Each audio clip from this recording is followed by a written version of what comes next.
Good morning, everyone. I would like to thank Dr. Sunino here for inviting me to give you this small talk.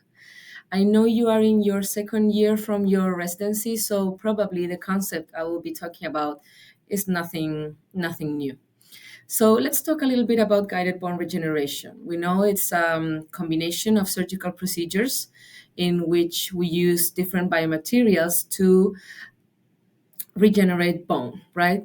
In certain clinical scenarios, we need to regenerate bone both in vertically and horizontally, right? So sometimes that can happen in a severely atrophic alveolar ridge, and in those cases, we normally use bone grafts and titanium meshes.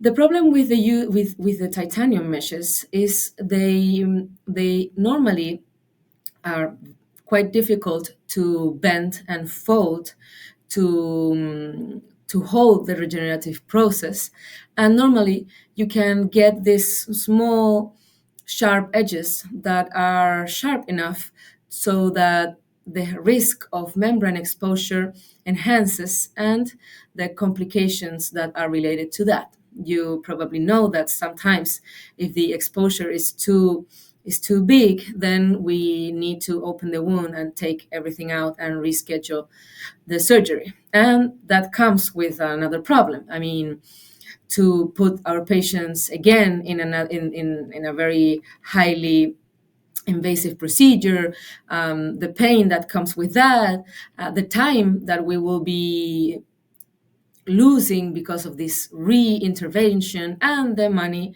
because you have to do everything again, right? So what if we could build a new scaffold that's already 3D printed, so it's already adapted to the patient needs, and it's less time consuming during the OR, and that obviously will bring less complication rates and less pain for the patient during the post-surgical days. It will also save us some money because there is a lower risk for biological complications and for a need of reintervention. So, considering all of these benefits, wouldn't it be great if we could build a scaffold that will make our procedure more predictable? I mean, how would you feel? Probably more confident, right? More secure and more satisfied that we're bringing better patient care, right?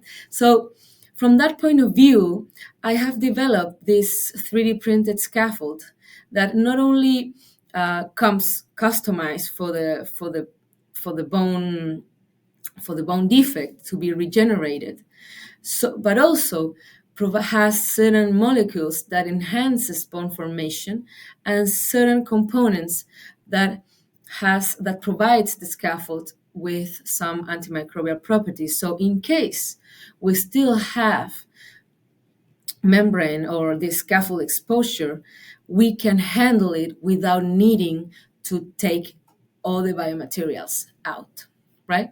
So with that in mind, I am developing this research, and if you're interested in participating or if you have any thoughts about the matter, I would very happy to hear your opinions.